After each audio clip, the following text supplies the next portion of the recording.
What is up, my veggies? My name is VTR, and welcome back to Hooked on You, a Dead by Daylight dating sim. It has been a while since we have played this, but we're doing it for Month of Love, and let's just go ahead and jump right back into where we left off.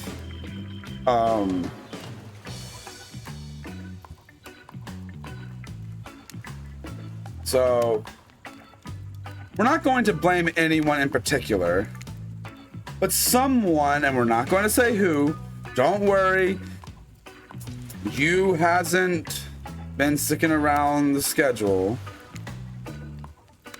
That means we're behind on our evening activities, and we only have time for one person to share their special spooky story. Just one story, but story time is my favorite activity. This is a narrative heavy experience. You're telling us that only one person gets to share? How will we decide? Oh, great. We have to decide as a group? That never goes well. Whoever did this, step up now. I swear I won't be angry. I'll just merely chop your head clean off. No fuss, no muss. Sorry, everyone. I think they're talking about me. To be honest, I still don't understand how this whole schedule thing works. I guess I lost track of time while I passed out. Been there before. Even though it's taking some pressure off me, which is an absolute dream come true. Is it really fair to pick on the newbie? Seriously, has anything here ever happened on schedule even once? If you're trying to flex that authority gimmick,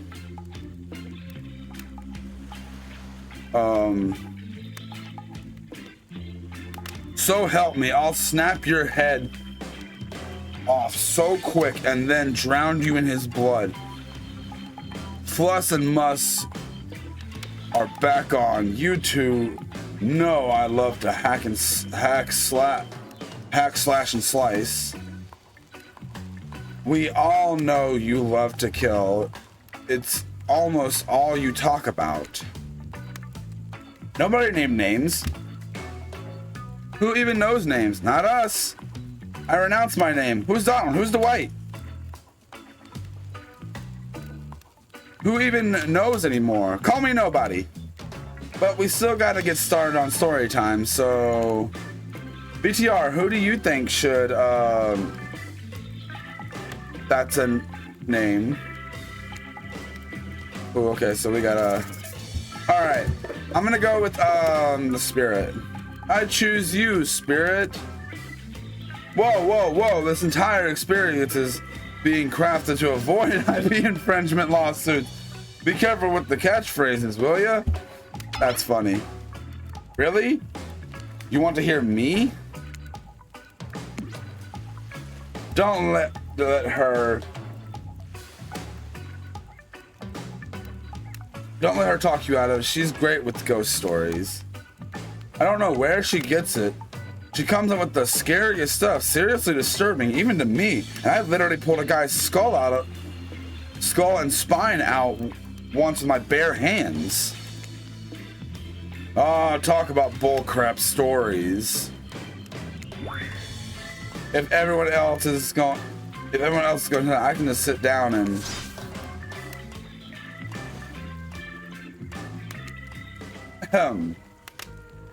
well, I hate to break it to you, but tonight's story isn't scary, it's a romance.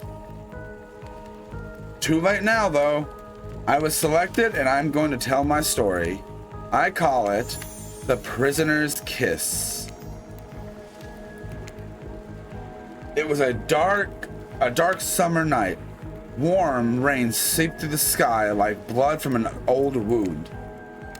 Detective Hada, a celebrated investigator and renowned hostage negotiator, was called to the scene of a strange occurrence, unlike anything she had ever seen before.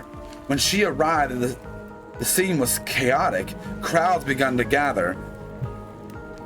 A dozen other officers were doing everything they could to keep the onlookers away, but how could anyone resist wanting to know more? There was in the middle of the busy market, an appearance of a giant box, strange, alien in appearance, and massive in size. And no one knew how it got there. Was it delivered? Built on site? It was such a busy area, how could something just appear? A mystery. It was if it occurred by magic. But this was no illusion. The huge box was very real, and someone was trapped inside. Help! Help me! Someone cried inside. It was a man, terrified, trapped, imprisoned, his voice trembling. But now it was even... If every detective in the city was there, looking this strange sculpture up and down on its every side, it didn't make sense. There was no doors, no windows, no fasteners, no seams. It was so completely solid and much too heavy to move by hand. Solid, that's it, except a single small slit, just enough to see the bloodshot eyes of the prisoner trapped inside. I don't know what happened. I woke up and here I was. I'm so scared. Please help me, cried the man cried as pleading for his life. No stranger to tense situations. Detective Hada comforted the man. She used her training to calm the man and buy time for the other investigators.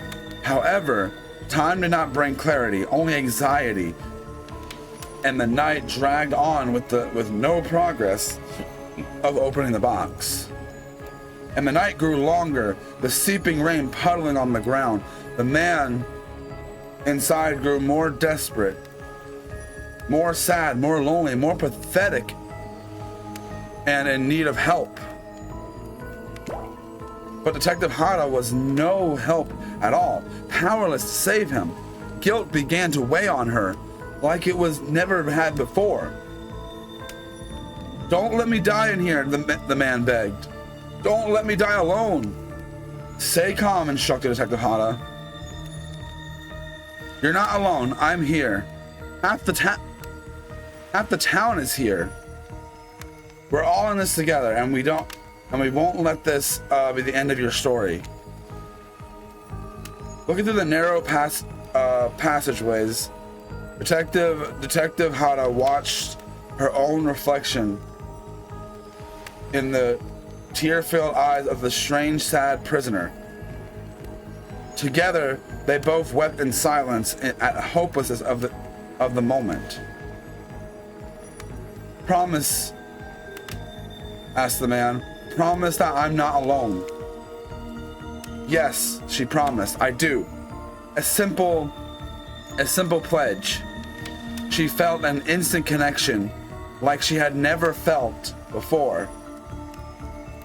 But her family, not her family, not her friends, not any of the other hostages she had worked so hard to free before. And so, when the man's eyes closed and backed away, it didn't scare Detective Hada. She knew he would return, and he did, pressing his lips up to the narrow slit in the horrible puzzle box, repeating his words again, and steam flowing from his mouth as he asked, promise that I'm not alone. Yes, she promised.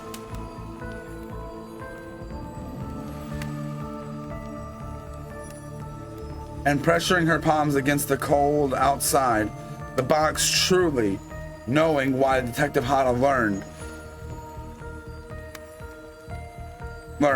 forward and placed her own lips on the opening, letting her breath creep into this strange structure, allowing her warm lips to fall on the man's. It was a gentle kiss, a moment of compassion. She felt brief contact of the beating of her heart, pulsing blood through every inch of her body, matched beat for beat in this soft touch. "Thank you," said the man, no trace of fear remaining in his voice, and he backed away into the darkness, disappearing in a single moment of eerie calmness. "Get back!" yelled an officer, suddenly thrusting himself between Detective Hata and the box. Breaking the silence soon, people would, okay. Something had triggered as an unseen lever pulled, and the side of the giant box began to slide open. Detective Hata gripped her flashlight tightly, pushing forward into the foggy interior. A giant box that her feet splashed with a puddle of rainwater. Her heart racing as she swept her light side to side. And that's when her eyes landed on the man, or what at least landed on what should have been him. There was in the corner of the box, there was a pile of pieces, like parts of a doll, almost pulled apart, or perhaps it's just how Detective Hata had to think of him in the moment to survive. A collection of segments. Oh, she's crying. I didn't even notice. A collection of segments, limbs, pieces, disconnected from each other, cleanly severed and placed in a neat pile. And on top of the pile, a head, cold, pale, eyes open, lips an icy blue. Spirit stares at the fire, her own expression lifeless, her lips blue, chills fall from her chin.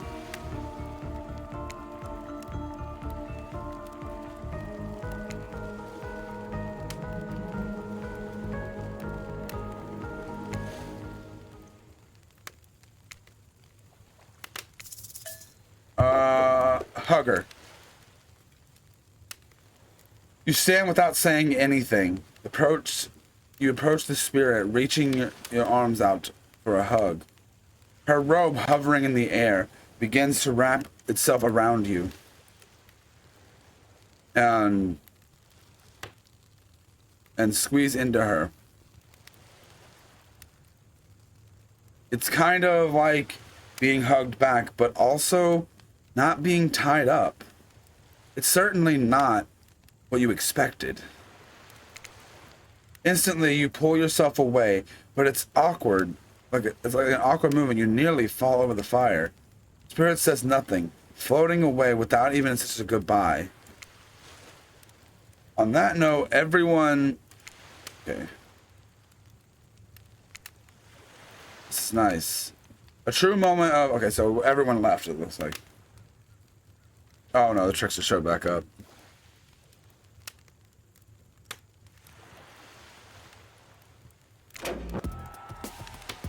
Oh my goodness.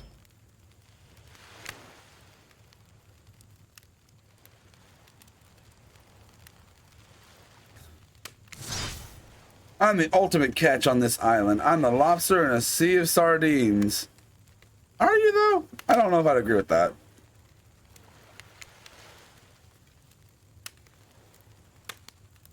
No one can give you what I can. You have to find me. Come on. Come find... Ugh, I can't talk. Oh. You know, I was watching you while I told my story. I could tell it was having an effect on you.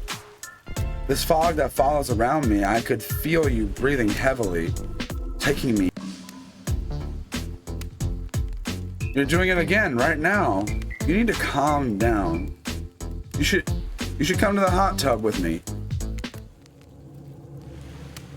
Dipping in the hot tub with the spirit. You've come a long way in a single day. I'm not saying you shouldn't follow her, but an offer like that,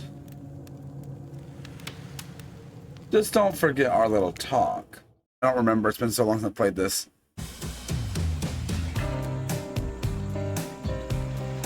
All right. Real quick, I want to save.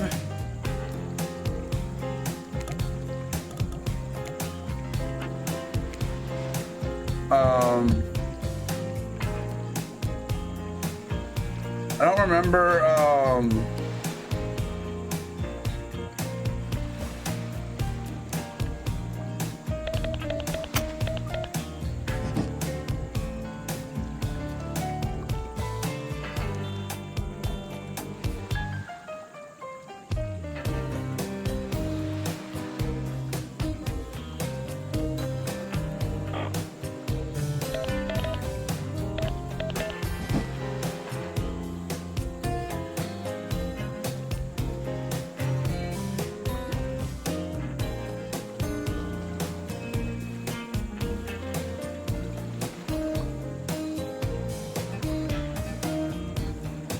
Alright.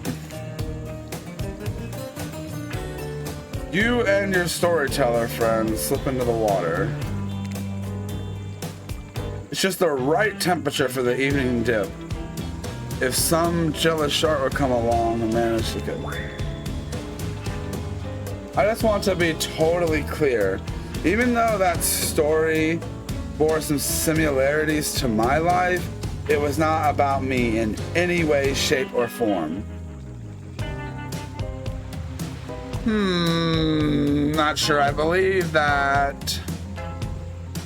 Not symbolic, not metaphorically, not any other glee. I believe you completely. Sure, you were cut into pieces in your life. And so is that person in your story. A perfectly normal coincidence. Sure, you're on this island, trapped, one might say, in a most puzzling place. Also a complete coincidence. And sure, his lips were blue, and your lips are blue. Really, you'd call this blue? Searching for answers, hoping to find revenge. Oh no.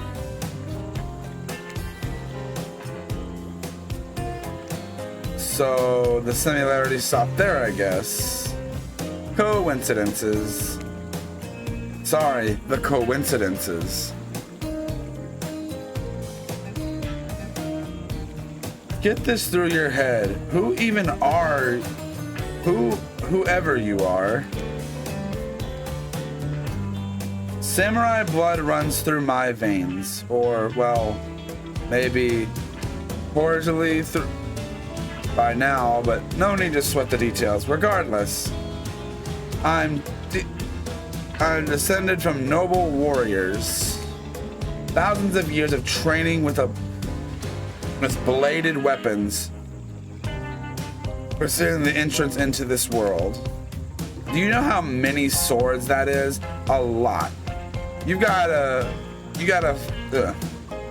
figure that as many people, many sharpened edges, a person is bound to get disconnected from a body part here and there.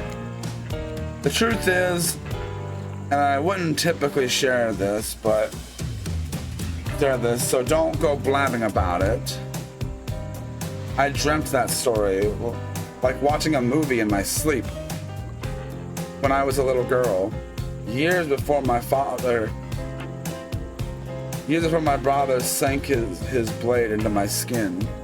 Oh, she's crying with like the upbeat music is like really jarring with like her, like the crying and everything. I've never been able to shake it. That's a very adult story for a child's dream. Do you believe me? Ooh, yeah, I'll say I believe her. I know we just met, but yeah, I do believe you. The only way you told that story is clearly had to come from someplace deep.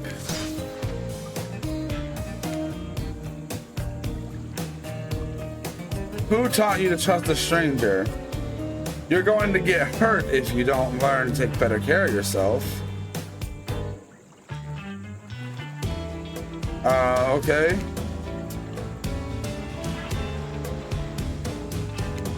Wow. Ocean air got me tripping. Sorry, I didn't mean to distract us both. Unfortunately, okay. Certainly. Sorry, kids, but time for bed. Bruh, what? I might be the youngest one here, but I'm no kid. I do, however, love being wrapped up in a fresh, clean towel. My mother used to help me wash my hair when I was young. She'd comb out all the tangles and tie it into a ribbon around it before sending me on my way. I miss her.